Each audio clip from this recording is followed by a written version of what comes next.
Ladies and gentlemen, my fellow feathers in arms, welcome to the official premiere of the Conversations That Quack, episode number 1, your conversational podcast for the thoughts that linger when the lights go up and the movie credits are long over. I am one of your hosts, Brandan Jones, and joining me downstream on this adventure, the man, the myth, a quack who would like you to check again, Mr.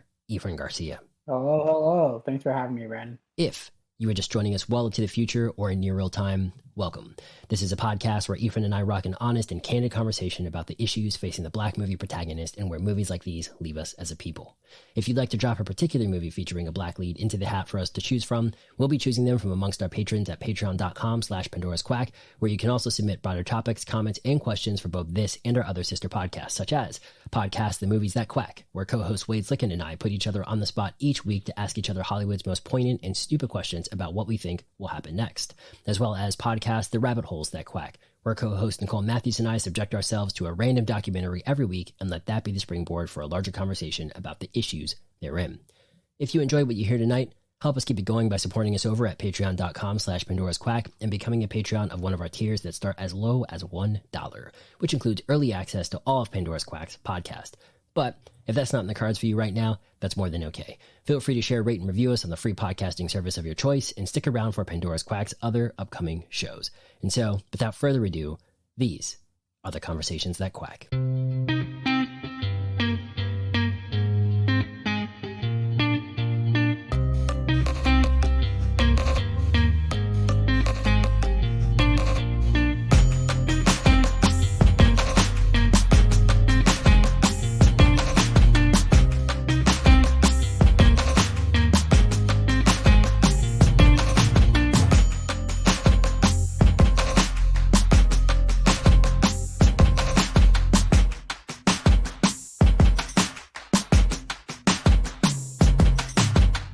Today we'll be talking about American Son. It's a movie about an estranged couple who reunites in a Florida police station to help find their missing teenage son. It is directed by Kenny Leon, who previously brought us Hairspray Live, The Wiz Live, and A Raisin in the Sun. It is written by Christopher Demos Brown, for whom this is his first feature.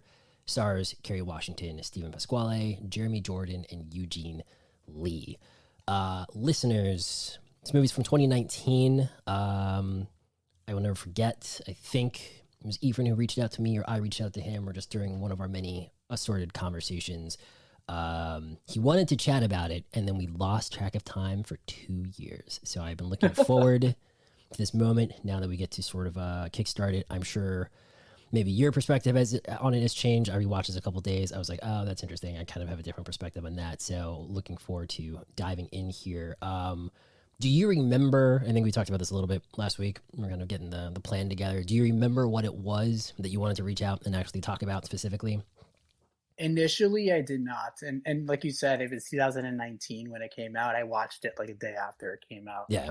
On Netflix. And I remember texting you and asking you these questions because me and my own wife were going back and forth. And I needed a third party. And I was like, the perfect person to ask is you, Brandon. On this, and I had forgotten, like you said, it's been 2 years, and I had forgotten my initial gripe with it. And I rewatched the movie yesterday, and now I do remember what I did not like about it. And what was that? I mean, this is gonna be a rant. I feel like, first of all, the movie's. I'm not a movie critic. I'll just start with saying that I don't have the chops like you do. And I'm actually not even here to talk about the plot of the movie. I'll definitely engage and indulge you in that. But I'm not providing like a review or a score of this movie. Yeah, this is just the. I'm calling it how I see it. Yeah, and that's what I'm doing. I'm calling it how I see it, no matter how inexperienced I may be at this. Look, I mean, stop me at any time, but the movie is filled with common stereotypes, laughable interactions. But it 100% plays into any African American mother's fear of having a missing child. But even worse, having a missing child and then finding out there was an incident involving some sort of interaction with police, which is just scary for African American mothers. Kerry Washington, absolutely incredible, in my opinion. I think she was also an executive producer on it. But when you're watching the movie, you really feel her pain. And to me, the movie does a great job of hitting on her raw emotions. Also the differences in perspectives between like the white male and the African American woman. So for me, it was a great movie. Now, getting into the issue, and this is a rant. I mean, again, like I had to rewatch it to understand why I did not like. Well, I like the movie. I'll even say, just to also to kind of echo, yeah, for the movie, I agree. Especially having watched it, like you did, just kind of like recently, after not having seen it for a couple of years. I also still just sort of as a movie, kind of really enjoyed it, and I kind of most of the time, I think when folks rewatch movies, there's kind of that like, oh, you're waiting for this part, and you're waiting for this part, and you're waiting for this part. But it moved really quick, which is sort of a testament to the movie as like as a film. Obviously, we're about to get into sort of where that conversation goes, post credits, as I said. But yeah, I think as a movie, it's actually worth checking out if people haven't seen it already. It's available on Netflix. I agree, and nothing I say here deters from that. Right, nothing takes away from the movie itself. I thought it was great. Yeah. The issue I have is that the movie then goes on to support one of the most bullshit talking points from the other side, right? Like, it's from those that defend cops killing African Americans. And to me, like, that's where the problem lies. You hear it all the time when an African American child or man is killed by a police officer. You hear the stories from the other side that are always there to defend the cops. He was hanging out with the wrong crew. If he didn't have a warrant, if he didn't resist, if he didn't run, if he didn't drink or do drugs, if he didn't score, fucking 1,600 on the SATs, he'd still be alive. As if any of that matters. So like real stories today of African Americans killed by cops, they always draw these conclusions to justify why another African American was killed. And you even see this, like with the father in the movie, he starts to question his own son's motives because of a shoot cop sticker on the car. And then, they make it seem like the only way to see some sort of like pseudo rationality from Kerry Washington is to bring in a black detective to relate to her. A black detective, I mind you, who also drives the notion home that her son was in the wrong for his own life choices of having a questionable bumper sticker on his car and being in a car with two questionable gentlemen. Yeah. And then they try to downplay Kerry Washington's very valid concerns. This is the real world. And those concerns are completely valid for an African American mother. But they try to make the case that her own anxiety stems from nowhere. As if African Americans aren't, this is a true fact, as if African Americans aren't 2 to 3 times more likely to die at the hands of police officers than Caucasians. I really hate that the movie supports the notion that the son got pulled over and got killed because of his own doing and not because of some, trigger happy, poorly trained police officer who looks down on people because of the color of their skin, which is something that really happens, Yeah. They really swept that under the rug. And then worst of all, this movie goes, hard at fighting the concept of an Uncle Tom. Like Uncle Toms exist. Yeah. They bring up the fact that the cop that made the call was black. So all of a sudden, like she should drop her concerns about police brutality. It's impossible for Uncle Tom's to be on the police force. Like if the cop is black, then surely he can't be racist towards his own kind. To me, like that's the biggest problem with the movie. It supports the same tired arguments the other side makes. And not only that, it leaves you with that, right? Like the movie ends with the viewer believing this kid was troubled and lost his life because of that. Like when that shouldn't have even been a talking point at all. Like what about the fact that this police officer fired 3 shots at a fleeing suspect? Yeah. And not to mention the victim was in the line of fire. I mean, the guy who died was in the line of fire. I just don't understand why police training, the focus on police training isn't the talking point here. But instead it gives some validation to the other side, which is, in my opinion, just bullshit. That this guy had a troubled past. And if he didn't do this, he'd still be alive today. And to me, that's the biggest issue I have with this movie. Yeah, it's interesting because it's sort of the movie really kind of tries to juggle 3 things that I don't know, kind of to your point, have ever really been thoroughly on their own been juggled. So you have this training pillar where I don't really think from a fictional standpoint that we've ever really seen what goes into being a cop. And like there's obviously in the comedic versions of it all the way to the extremes like Police Academy. There's like, the stuff where it's just the stoner cop and all that kind of stuff. But I don't know that we've ever actually seen them go through that process. And I'm curious to kind of see what that is versus sort of like the study kind of component, but I would be curious about that as well.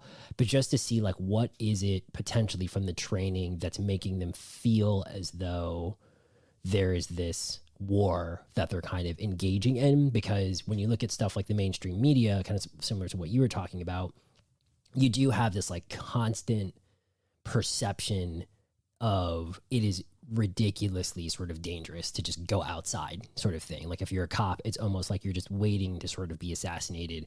If you're, you know, a black person, you're just sort of waiting for this interaction to sort of occur. And so I think from like the cops perspective, I'd be really curious to see how someone would sort of deal with that, to kind of be like, what is actually happening with them on that level? Because when you're in the military, I would imagine that training puts you in such a way that, yes, you might be fearful for your life, but the training is so ingrained in you that you're not accidentally reaching for a taser. You're not trying to do something stupid that might get, you know, a ricochet bullet or something of that nature. There's just such like a strict protocol that I think that needs to sort of be looked at. When you look at the sort of, one of the other things is this generational kind of indoctrination that I don't know has ever really been addressed either. And what I mean by that is sort of this, you know, your grandparents had to deal with things, and then they passed that fear and kind of their trauma onto like your parents, and then onto you, and then you onto like your kids, and like so on and so on. And so I kind of liken it to, if you're someone who is just walking into a house that you want to buy, you're just kind of like, oh, this is a cool house. You know, this is a little small, this is a little big, but this will be perfect. But if right before you walk in that house, or constantly, you know, when you're, you know, getting ready to look for a house, you just keep hearing, hey, like there was a triple homicide that happened in this like house and they never really found the bodies. So it's quite like, you just would start to feel away about it, kind of thing. And I don't know, I think Morgan Freeman, like he was asked in like a 60 Minutes interview or something like that, like years ago, what should we be doing about race? And he was just like, stop talking about it, kind of thing. Like he's like, this constant sort of conversation is creating a situation where you can never look at someone as like just someone anymore. You're kind of bringing this baggage. And as I was saying, like you never know how many generations that's sort of coming down from.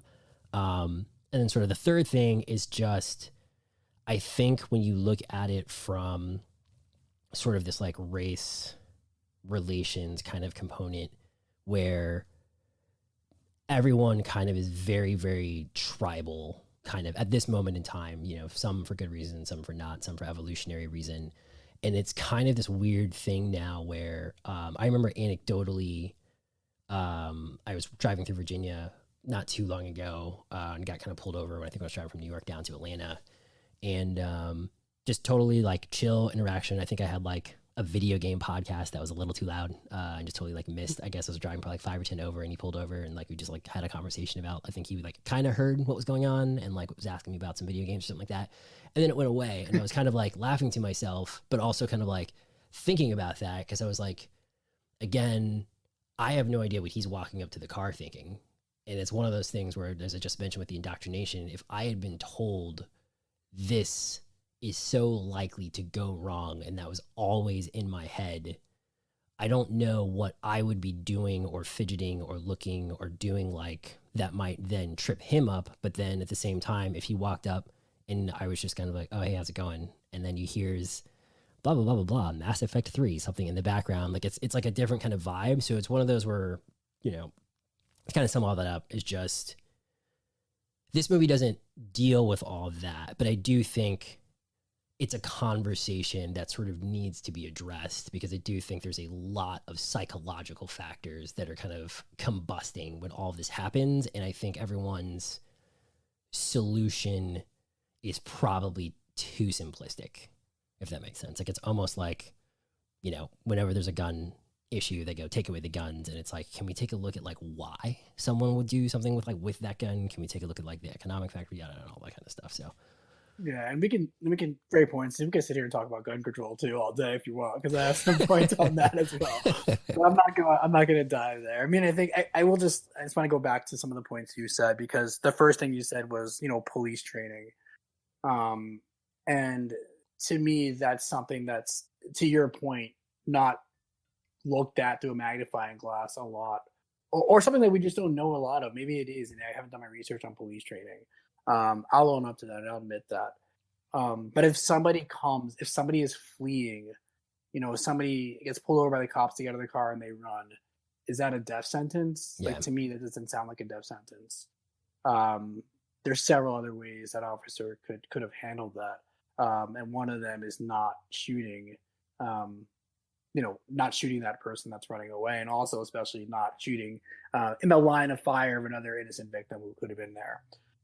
So that's my first problem. I thought it was kind of interesting that they revealed the information, or they made this movie end that way, where it was like, oh, he was accidentally killed by a cop. Yeah. I thought that was quite interesting, because it does make you question why, regardless of the race of the cop. I don't think it matters. I think they tried to put that in there to say, oh, hold on, this is a black guy, he's not gonna, you can't pull the race card because he's black. And you hear that argument a lot, I'm not racist, I have a black friend. Yeah. And I think that's what they were trying to throw in there as well. But the thing is I think about, and I want to touch on your other 2 points too, but I'm just gonna finish on this one. Yeah. I think about what a white male would have gotten out of this movie. If they were watching this movie and they were completely innocent and or ignorant, the cop, the first white cop who Kerry Washington is dealing with pretty much the entire movie before her husband comes. I feel like if this type of person is watching this movie, they're going to say, hey, Kerry Washington is a little bit, ferocious. She's fierce. She's coming on a little too strong.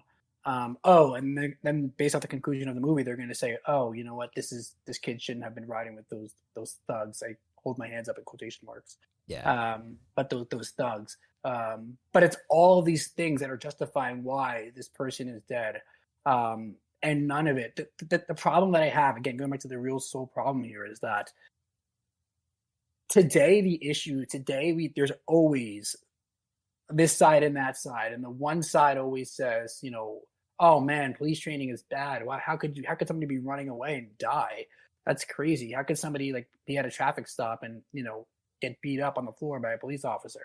And then the other side is this guy has a history. He's not the guy you're painting him to be. If he had just followed orders, if he had just done this and that, he would have been alive today. And that's an argument. They had to choose one side, right? They had to choose which side to go with this movie, and to me, they chose this side for no reason. I just don't explain why they chose. I just don't understand why they chose that side for this movie, because up until that point, this was everything was great about it. This was a really true struggle, right? This is real.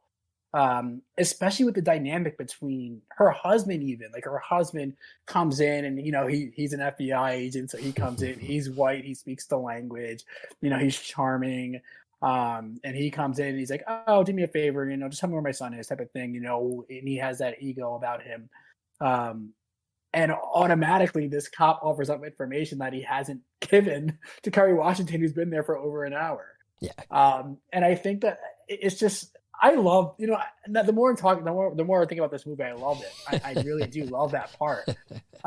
It's just, with me, the society issue of just why would they choose that? And I think I go back to a white male who's really trying to understand the issues here. And I think he's left with, man, that guy died, or his son died because of his own problems. Well, it's almost which isn't the issue. Yeah, to your point, it sort of deflects from, which I think is kind of the point that you were making earlier. It almost deflects from what could have or did go wrong from the cop's point of view, and just kind of then reemphasizes the why was he there to begin with sort of thing, which is something that, they do speak a lot and kind of in the media, kind of mainstream media, about, to sort of depending on the demographic of the person, it's just oh, let's blame the victim sort of thing, or kind of why was the victim ever sort of there?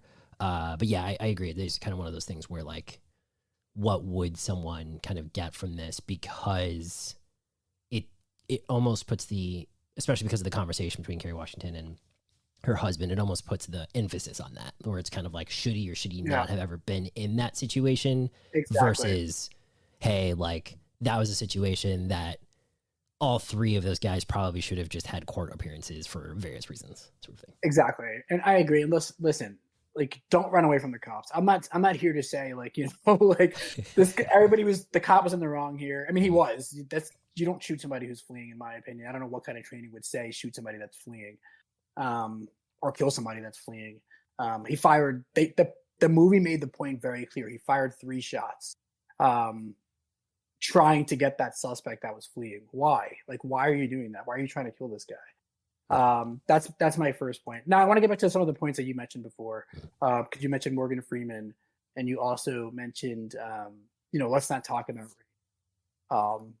I think this movie doesn't really set it up for you not to talk about race, right? The whole movie is about race. It's about the differences in growing up scared as an African American woman versus a white male who's dreaming of being a cop that's inflicting pain on this race. The dynamic, this movie is really so good at that.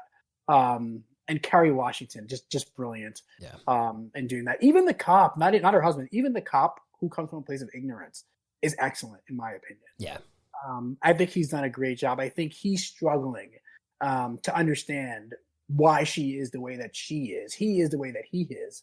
And everything, it's just a comedy of interaction, right? Like, it's just like everything he could say is the worst thing he could say. And I love that. I love that too. I thought that was great. And I'm not even faulting him. I thought he was great. I thought he was fantastic. Well, even the way he tries to empathize with her, I think it clearly shows that it's like, actually, I won't say clearly. It's that ambiguous interaction between the races where it's like they're both just kind of being them, and then when there's certain points of friction, it's kind of like, oh, is there friction here because you're white and I'm black, kind of thing. And there's like that kind of like question that hangs out in the air, and obviously, sort of like, I think from his point of view, he was just kind of doing his job. I think like at the end, like if you kind of think about like his motivation, he's like, I just want to go back to my desk and like keep playing Switch, man. Like, I don't really like care. Like, I just don't want to talk to you anymore, sort of thing. And like, she's obviously dealing with, the loss of her son is missing kind of thing. So she's amped up. Yeah. Yeah. And then the last point, again, I should have taken the notes on the last point because I wanted to hear, I had something to say about that as well, but do you remember what the last point was? Sorry. Training, sort of the indoctrination, and then just sort of race relations. And just kind of the direction there. Race relations. I think that you gave your story about whether or not like what to expect when you're getting ready as an African American male getting ready to interact with a police officer, and that was a great story like you had with like not for 1 second in your head where you like, oh, this police officer is going to judge me or have these preconceived notions about who I am because of the color of my skin when he approaches my vehicle. Look, I mean, I'm from the suburbs, like I'm from like, my high school, I was in a class of 360, senior class of like 350, 360 students. You could count the African Americans on your hand. Yeah. The other, like one of the other like very little African Americans was my twin brother. So like, I think that like I come from a place where I was fortunate to grow up, and given every opportunity that I had, by my mother on a silver platter. I mean, she made the move from the Bronx because she wanted us to have a better life. We moved to a place that was very lacking in diversity. And I think I'm lucky to say that I haven't had to go through these experiences. When I've been pulled over by a police officer, I felt like I did not have to fear for my life whatsoever. Yeah. But that's just privilege. I feel like I'm not in the Bronx, like I'm not in some of these neighborhoods where you have to fear for your life. I'm from Suffern, Sloatsburg, New York, where my friends are all predominantly white. So I think that, when you put yourself in those experiences, I think it's very difficult to just say like, oh yeah, I didn't fear for my life when I came up here or I came up there. And I just want to stop and say for a second here, like, I'm pro police, by the way. Yeah. I think police are fantastic. I think they have one of the hardest jobs in the world. It's what they sign up for. I could easily say it's what they sign up for, but that doesn't mean it makes their job any easier or it's fair that they're always in the spotlight. I'm pro police. The police in my town, Suffern, Sloatsburg, are absolutely amazing. Rambo police, absolutely amazing. Um, my landlord at my last apartment or last house I rented was a police officer. And he was incredible. I love the guy. Um, and I just want to say, like, I am pro police, and that's why, even with that in mind, I still think the problem here is victim blaming. I still think the problem is here is like us not understanding that there is a real problem between um, police interactions with African Americans. And although this movie showed um, some of the perception, some of the conversation, some of the thinking behind an African American woman whose son is missing. Later finds out that he's in a police interaction or a police incident um, between the white male and the police officers. I think that they did a good job showing that. Yeah. I just don't think they did a good job coming to leading the viewer to the right side. In my opinion, there's no right side if you're taking both sides or whatever it is. But to me, the right side is um, you know, why did the police officer have to kill a man who's running away? I mean, he's just running away. Let him go. You're going to find him. Is he really a threat if he's running away? Why does he have to die because he's running away? And that's just me. I feel like, like that's something that seriously falls under that just evades the microscope. It's not even in the same room as the microscope, because I feel like they built the entire story around the differences between this guy and the situation that he put himself in, the cornrows that he has, the bumper sticker that he has. They focus so much time on what the son has done wrong in his life to get to this point. And they led the viewer to believe that it was this kid's own decisions that put him in the situation that he's in, and now he's dead because of that. Whereas actually a police officer took his life, regardless of what position he was in. So I think that's the thing that I really have a struggle with. It's always something I'm going to struggle with because, that guy woke up that day not knowing that he was going to lose his life to a police officer. And that's the thing. Like, he also cooperated, right? It was like a mistake that he died. Yeah. So I think it's another complexity for me.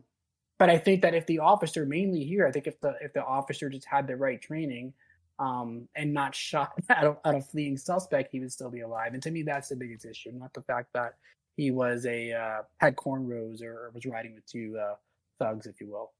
Yeah, I remember reading this article, I want to say last year, may have been kind of the year prior, where they were just talking about how Hollywood now will likely need to rethink the way it portrays cops on like film and on the television, all that kind of stuff, because obviously like most cop shows, it's about like some cop that's like, oh, well, we know this guy's bad, so you kind of do something where it's like, oh, okay, we'll just cut the corners here. And then as an audience member, you're kind of like cheering because you're like, yeah, like good guys win, bad guys like lost, and yada yada. And I think what's has been the case for decades, but now that's kind of bleeding into sort of the mainstream consciousness, is how gray those things are. And I think like that was one of the things that I found the most fascinating about a lot of the like political discourse last year, where I was like, yeah, America's going to have a really tough time reckoning. I don't know if it's like unique to like American society or if it's sort of a global issue, but just this problem of being like, this random guy may be an amazing husband, an amazing son, an amazing father, an amazing uncle, an amazing brother, but he's like the worst employee. He's like a terrible this, he's a terrible this. And it's kind of, I don't know that we as a society know how to like bifurcate those things to kind of go, it's sort of like, all these people who've been, rightfully, for, various like sexual misconduct and all these types of things. Like their art may have actually inspired people to do great things, but if they are, quote unquote monsters, then how do we as a society sort of reconcile to those ideas? And that's why I think like, as we're saying, it's interesting to see how, I don't know that any show, really, at least I'm not aware of, or kind of like movie that's really kind of gone into the psychology of sort of like a cop kind of thing. I think as sort of a trope, it gets written off as, oh, this person has sort of been on the force for a long time. They have there's too much that they're dealing with. And, every time they do go to this neighborhood, they're getting sort of harassed and this and that or the other. And so just sort of the currency the language is just to kind of say, oh, well, that person shouldn't have ever been there, and then they'd be fine, or they should have, you know, quote unquote, complied and all that kind of stuff. But yeah, it would be interesting to kind of see how the cop sort of side of that would go, and even kind of to your point about the black cop that kind of has his speech at the end to her, and kind of tries to like check her and just kind of, you know, really kind of dive into, you know, well, look at you and kind of how privileged you are and this or that or the other. It would have also been interesting to if he would have sort of been like, this doesn't sound right sort of thing. But again, like, I don't know that we've gotten to that point in society where we're sort of allowed to, in this medium, to criticize cops in sort of a honest way without painting that cop as like someone who very clearly is corrupt, or like very clearly like they like overdo it where it's like beats the wife and is a terrible father and blah blah blah sort of situation. It's kind of this, was that guy, what was wrong with that guy that like that was his choice sort of thing.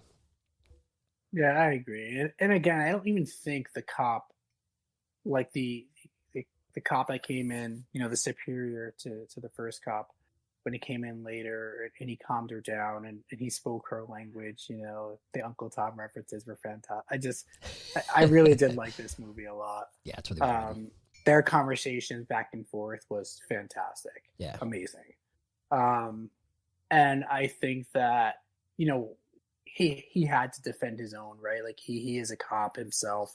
And to him, like, not everything is black and white, right? Like sometimes you just have to let go of that, which was his point.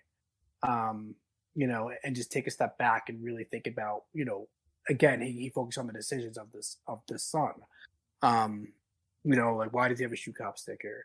I really, really liked this. I liked him coming in because if not one thing that showed it was kind of a double whammy, like, or a catch-22. You have this cop who's defending his own and is saying, you know, it's we're only here because your son didn't shut up and keep his mouth closed and didn't follow orders. Like, that's why we're here. Like let's put it like out there. Let's make sure you understand that, you know, like kind of put her in her place. Yeah. So that's the first thing, you know, he's defending his own, saying that you have no rights. Like, your only right is to shut up and listen to the cop. Which he's right. Like, don't get me wrong. He's actually right. Yeah. You know, like, I believe that. Like, I believe that if I am faced in this same interaction with a police officer, that I'm shutting up and I'm listening to that police officer, especially now, especially in today's climate. I'm doing everything he says. That's the first thing. The other side of that is he's victim blaming. Like, he keeps saying, like, you know, your child has a bumper sticker on his car. Do you know that says shoot cops? You know, like, you know, she should keep his mouth closed. Like, all these things that really just indicate that you have to be, as an African American, you have to even try harder. Like, you should know better. He should know better. That you should have to try harder to be respectful of police officers. Like, it's his fault that he's an African American. Yeah. So I think it's like, again, like, that's a really powerful, like, his character was very powerful for me.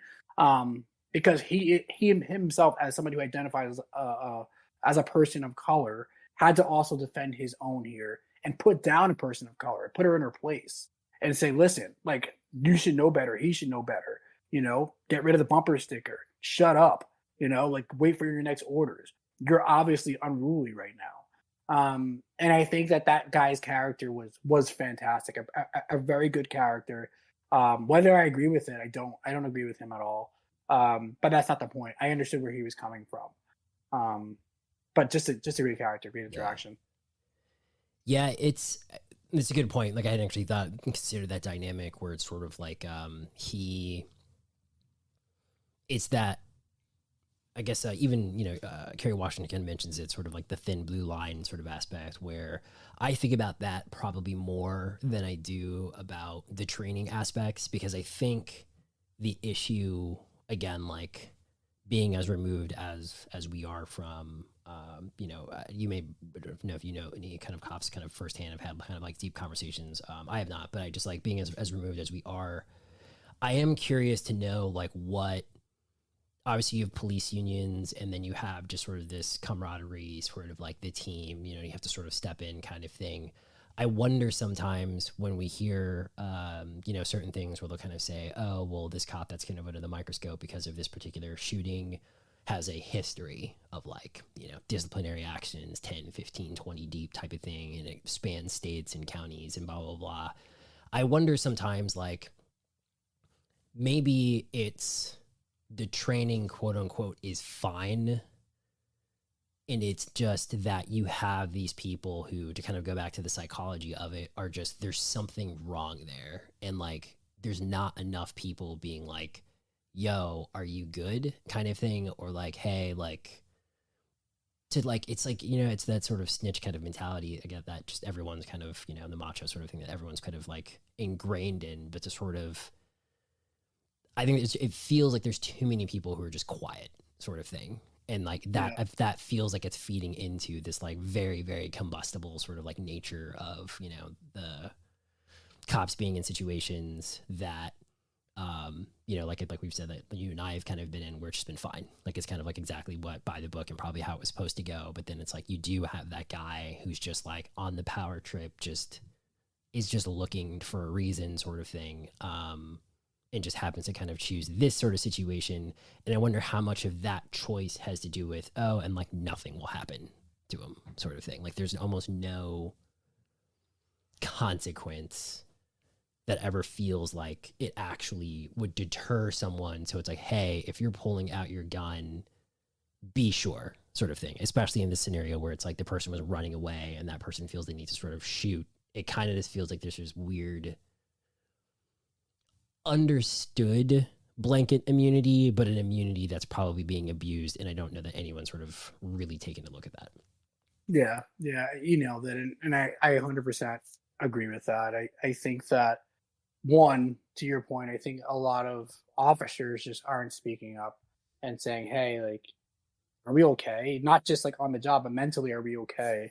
Um, you know, it's a mentally exhausting job. It's also a thankless job to a lot of people, a lot of America. Um, I think like a lot of people just don't understand or don't care. Let's put it this way. I think a lot of people don't care to understand what it is to be a police officer, what goes into it, what they're giving up. You know, these police officers have families as well. So that's the first thing I'll say. I think they just don't care.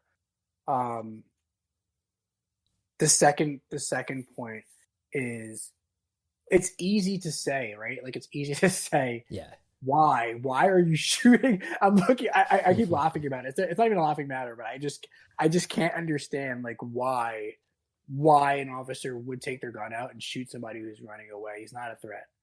Why that in one police officer's head triggers the idea that this person needs to die because they're running away is beyond me. But again, like if we don't question the training, if we don't question what was going through this officer's head, um, I think we enable this to continue. I think that you know if we remain silent and don't question these things and aren't critical of these things, then the same people that don't speak up, it's just going to spread, right? Like nobody's going to ever speak up, and nobody's going to face any consequences because I think that these are people who might be acting out of a place. Or the one guy you said who might be on a power trip, um, is also protected by people who aren't going to say anything, right? Yeah. He's protected by his boss who always defends his shield.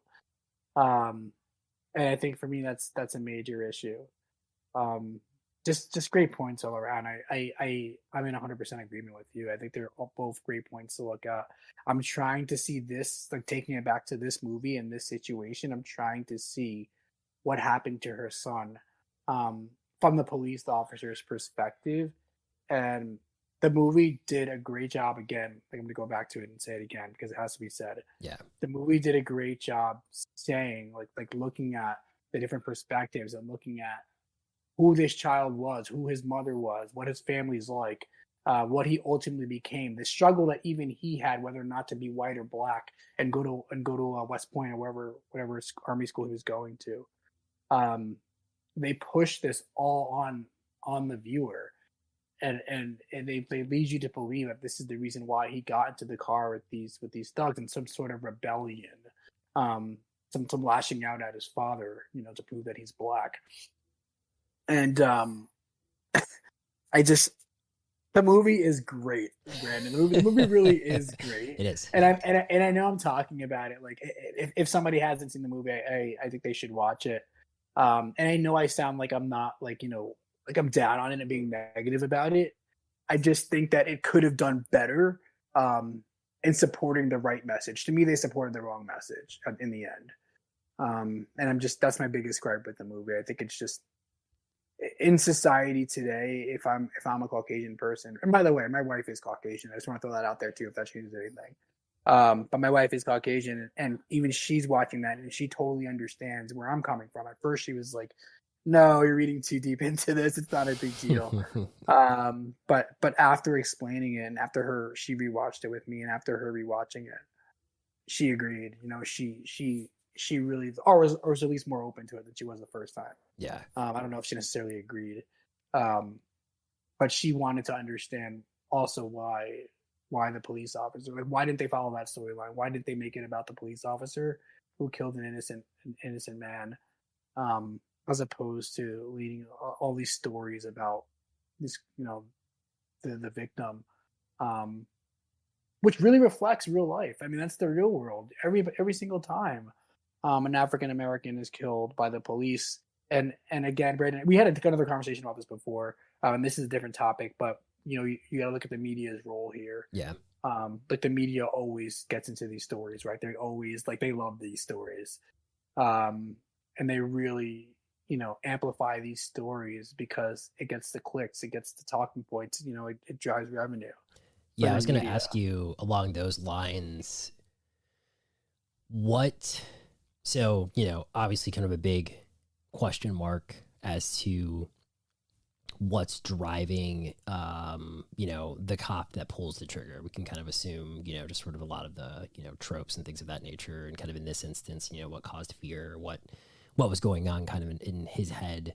On the other side, there's obviously sort of the media component. And so like when you zoom out even a little bit, like how much of do you think the culture kind of quote unquote, just sort of, music and media and just sort of personalities and all this kind of stuff is still pushing that side of the equation? Because like, you see these people like Ice Cube and like Snoop Dogg and all these people, and they're just sort of like living their best life now. You know what I mean? Like there's no traces, excuse me, of like that very hard culture, the sort of like, it's us against the police sort of thing. We have to do this, like, get the strap, just like the whole, all that culture sort of stuff. It doesn't feel like it's as pervasive or as influential as it was. But I mean, I'm, approaching 40 and my medium sort of like movies. So it's like, I'm not as plugged into like music and like fashion and all that kind of stuff. But like, do you think that the do you think the media and like culture is still kind of creating that mentality for people to be like, oh, my image of tough is getting up in a cop's face. My image of tough is doing all this. Because when I look at all the stuff that you see on these like highlight reels, exactly as you were just starting to say, like that is kind of what you see. Like, especially like all summer with all the protests and all that kind of stuff. Like, it's like you do see these like people who are kind of like having this, I guess, cathartic moment by being on the front lines and kind of doing all those things. But then I kind of think back, like our parents are not that removed from like actually having to do that. Like, it's one of those things that like I try to keep into perspective of like their generation legitimately had to sort of like band together to sort of sort things out. Whereas I don't know currently if there's a, call it like a singular like vision of like kind of like what this all means kind of for folks. Yeah, you're right. I agree with you. The question is media driving this, right? Or influencers or we'll call, I use influencer because I feel like social media is a big problem here. But we'll say like our role models, I guess, that these people are looking up to, trying to look tough. So now these people feel like, they have to be tough when faced with an officer. Yes, you're right. Nailed it. 100%. I agree with you. I think social media, I think the media in general, um, loves these stories. They attack these stories. They get into it. It drives revenue. Um, but then the virality of it is the next video you see, right, with somebody facing a police officer and they're recording it and they're like, "I know my rights," you know. When the officer says step out of the car and they're like, "I don't have to. Why are you pulling me over?" Like things like that. And I think that social media likes that. Social media rewards that. But so yeah, when I say when you ask the question, do you think media here amplifies this toughness of standing up to a police officer and you have to do that? I would say yeah, it's definitely influential. The thing is here is that what is the other option? Is the other option just letting a police officer abuse his power? And you're the victim of that, of a police officer abusing his power. What if you are faced with a police officer? And by the way, I'm taking the POV of an African American male in these interactions. Yeah. You know, I get pulled over, a police officer comes, he comes at my window before even announcing why he pulled me over with a gun at my face. What am I doing in that situation? Am I saying, "Oh my God," like, you know, what am I doing? I just understand. Yeah. Because there's police officers who come and they're trying to abuse their power. A lot of them aren't, you know, it's just the media, you know, at the end of the day, it's the media making it seem like there's a lot of these stories happening. And there are, but not as much as we are led to believe. That's the media. But at the end of the day, if a police officer is coming to me, and look at us, like we are two African, and not to like, you know, call a spade here, but we are two African American males talking about police interactions. Like, do you think white males are having these conversations with their counterparts, with their friends right now about what to do when a police officer pulls them over? Yeah. No, they probably not. And I think that this is what we have to talk about. This is like who we have to be. Now, I think that to your point, you made this point earlier, like you were driving, you know, from state to state or wherever it was and got pulled over, listening to a video game podcast. You never at once felt fear for your life. I'm with you there. I got pulled over by a cop 2-3 times maybe in my life. And not once did I fear for my life. Even today, if I got pulled over in the suburbs, I won't fear for my life at all if I got pulled over. I think the real challenge is saying that you have to wait for a bad and unruly cop to approach you for you to believe that this thing exists. Just because it doesn't happen to us doesn't mean that it's not out there. It's not true. I mean, the media is showing that it's true. But to answer your question, yes, the media definitely is. I won't even call the media. Social media in general, the virality of social media is that you have to do something provocative. You have to provoke a police officer. You have to be like, you're smarter than a police officer. You have to be the rebel to get virality there. And I do agree with that point. I also agree that you, as an African American male or even African American woman, to be honest with you, arguably get it worse. You have to have these conversations among your friends and among your children that the white counterparts don't actually have to have. So I do think I think the media is a problem, and it's definitely like, you know, amplifying this toughness, making it worse a bit for cops. I do think that these are conversations that still need to be had, that other people who are privileged don't have to have. Yeah, it's I think what'll be interesting to see is how, if we'll at any point, because obviously, you know, the last 4 years because of politics has just kind of made any high level, like critical conversation just impossible to do, because I think even sort of one of the things you just reminded me of is when you do have some of these conversations where there'll be a solution from the right or the left or whatever, like everyone kind of just like jumps down each other's like throats and then like nothing happens. This is kind of like when you get into the, you know, whenever there's a mass shooting or whatever kind of thing, it's just sort of this inability to kind of actually talk about the issue as the issue kind of in a vacuum and then to kind of sort out what should happen. And so like when you have sort of stuff like this, it is kind of exactly as you said. I was trying to think, like, it's like there almost isn't a recourse. There's the joke that's kind of in like every, you know, kind of gangster movie ever, where they kind of go, the police are like the biggest gang sort of thing.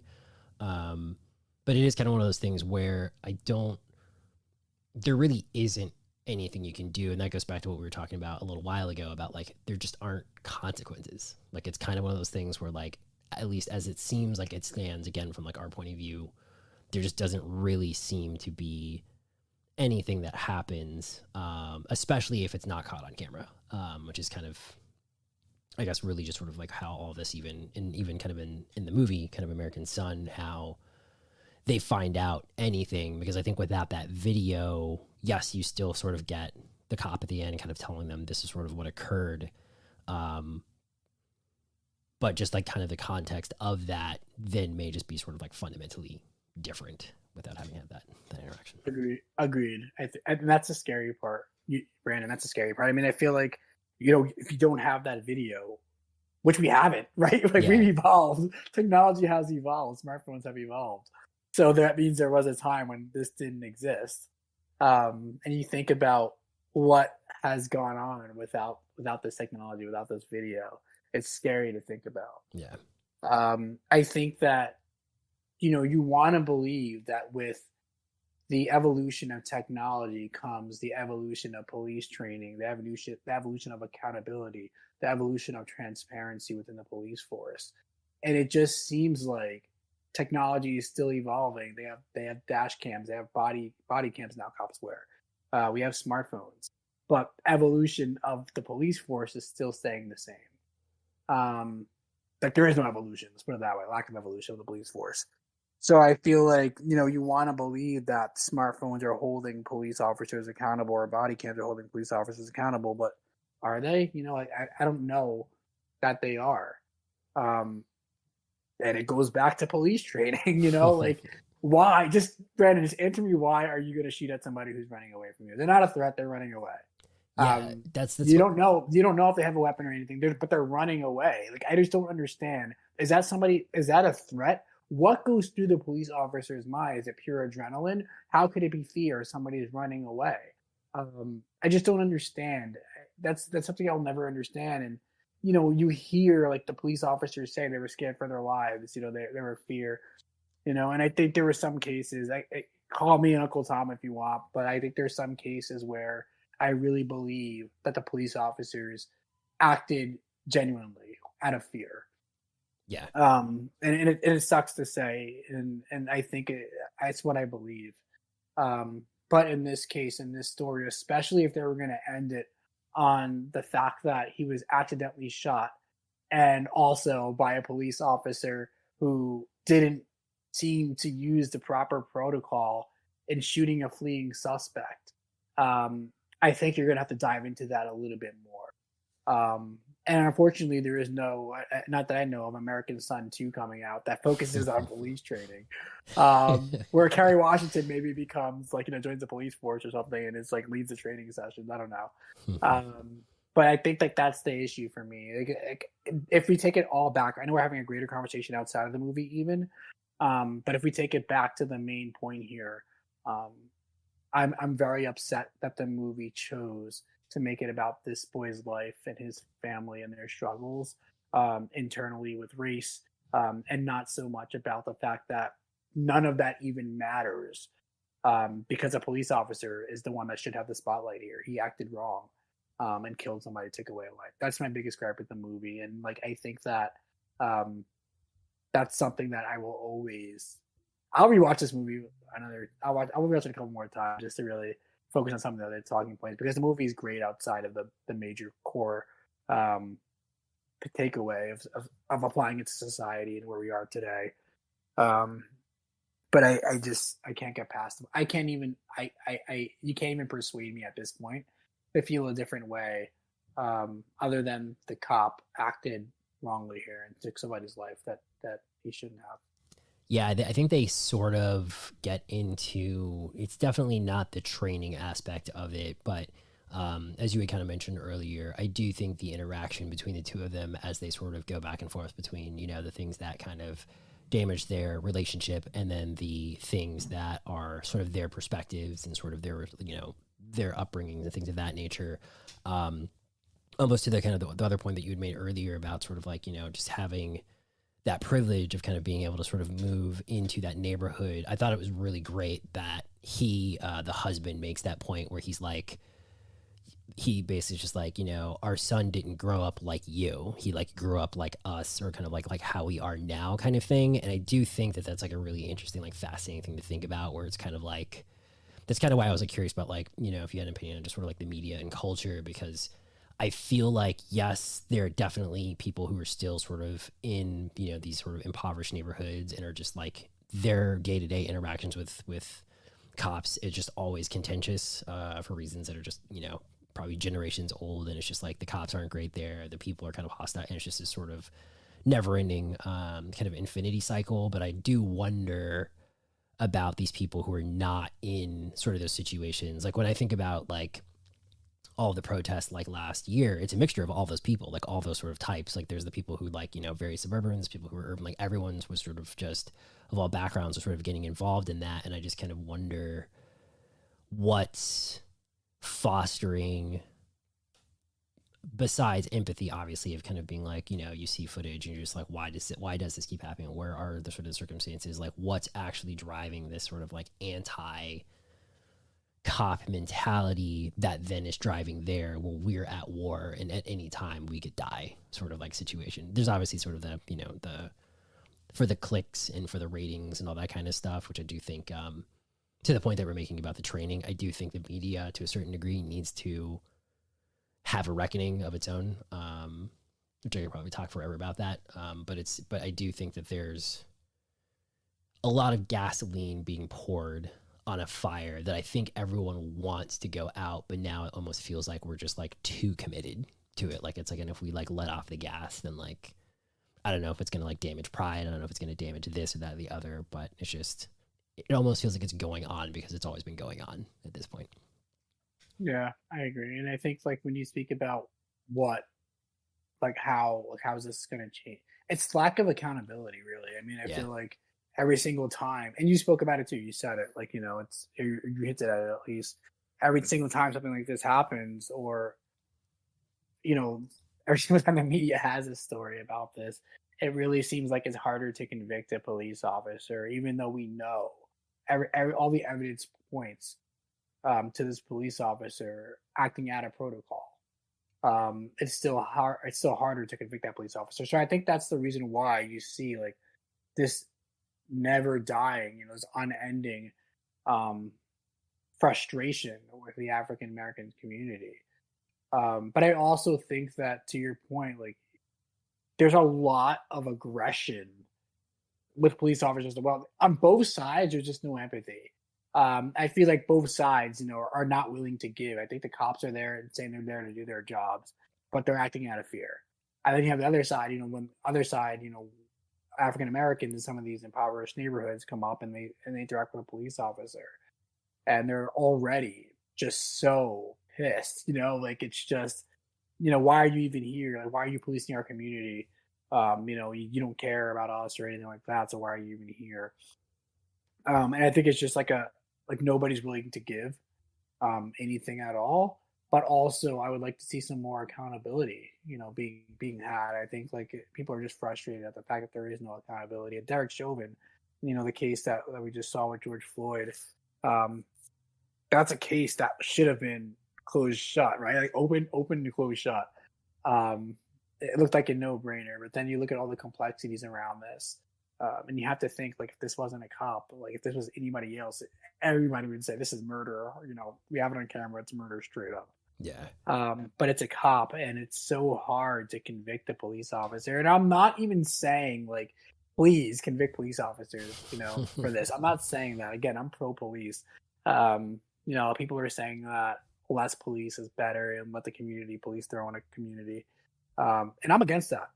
I'm against it. I think we need police officers. I think they serve a very, very good purpose, a very obvious purpose that's not, you know, killing African Americans.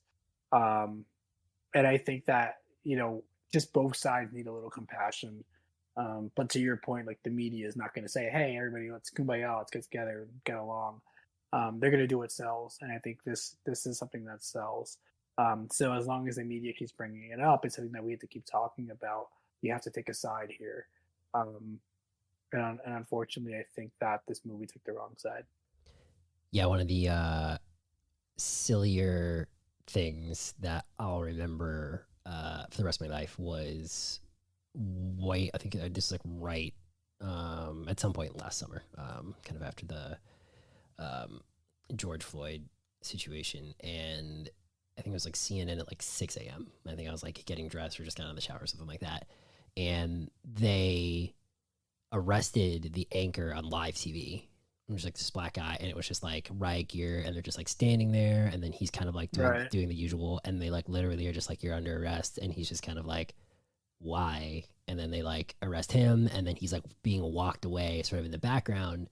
And like, everyone makes a joke about, there's those 80s movies where they were kind of like, where they kind of predicted reality TV, and that there would be like, at some point American society or just society in general would get so bad that we would see the first death on TV, but it would be like for like in a game show sort of context. And I just remember watching that guy be walked away, and I was like, is that about to happen right now in the most nonchalant, arbitrary sort of thing? And I think by like a few hours later, by like the craziest, like whatever, that the camera kept rolling, like I guess it never got turned off. You didn't see anything, but it was just like you could see the ground, and then I think it got put into a van, and then they got taken to the police station and all this kind of stuff, and even everybody had to kind of come out and apologize and all this kind of stuff. But I was just like, I think even the cops in that situation were just sort of like, we were just doing what we were told to do, and it kind of just, it puts how fragile,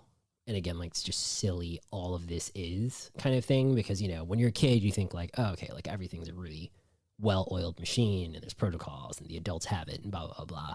And then now we're the adults, and you're like, no one knows what they're doing, and like we're handling very very incredibly serious sort of things, and like nothing's being resolved, in all As the cliche in as all cliche as it is, you only live once. yeah I mean, nothing you do once will make you an expert. yeah And I think that's something we're just trying to figure out, yeah all together as a society. I think that to, it's crazy. I think we're just really screwed up as a society right now.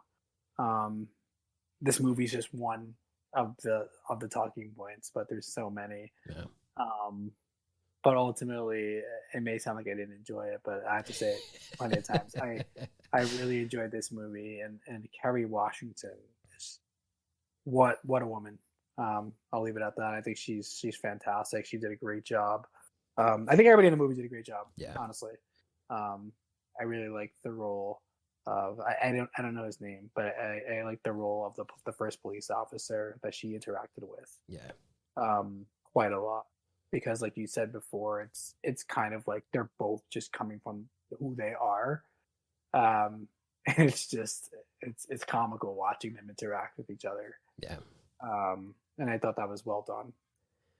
Any final thoughts to connect the movie to the conversation, kind of at large? No, I mean, I think I've said my piece with the movie. Definitely one that I recommend watching, and forming your own opinion. The one thing I will say is if you are watching this and don't really you live under a rock, I'll just put it this way: you live under a rock, you're watching this movie, and you don't really know what to expect or how to look at things. I'm not trying to steer your perception or your own understanding, but it's not always the case that an African American male dealing with a police officer has a troubled past. Um, and that's not even something that you should even think about, like, when you're weighing what somebody should do to lose their life. We have, like, some states have the death penalty. And think about what you should have to do to lose your life. Um, and I think that if you are watching this movie and you think the police officer was just in killing a fleeing man, and not just a fleeing man, somebody in the line of fire of a suspect, then we can't be friends.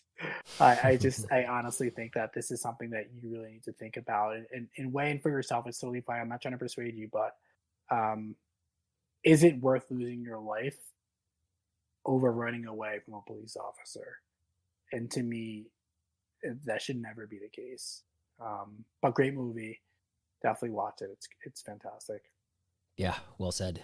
The So it's American Son. I believe it is a Netflix exclusive, so you can check that out over there. I would also recommend The Hate You Give. I think it's U is just the letter U.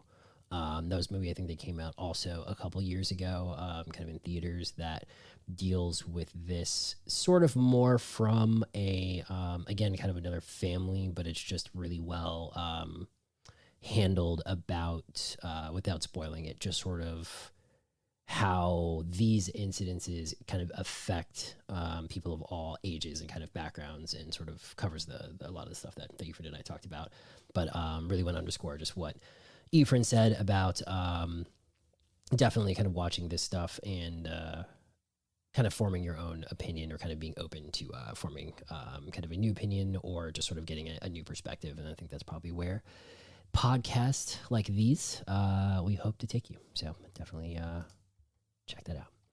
And with that, ladies and gentlemen, again, fellow feathers in arms, that is our premiere episode, which means that is our show. As we mentioned up top, if you enjoyed what you heard, help us keep it going by supporting us at patreon.com/Pandora's Quack and becoming a Patreon of one of our tiers, starting as low as $1. And $1. I think I said $1. That's how you can tell it's getting late. And that's also where you can submit random hypothetical kind of movies for us, kind of questions, follow-up questions, and things of that nature, or even can I kind of follow up on, which might be cool to do. Other than that, feel free to share, rate, and review us on the podcasting service of your choice, and stick around for Pandora's Quack's other upcoming shows. Thank you, Yfran. Thank you, listeners. This podcast was produced by Pandora's Quack. He's Yfran Garcia. I'm Brandan Jones, and these are the conversations that quack. Good night.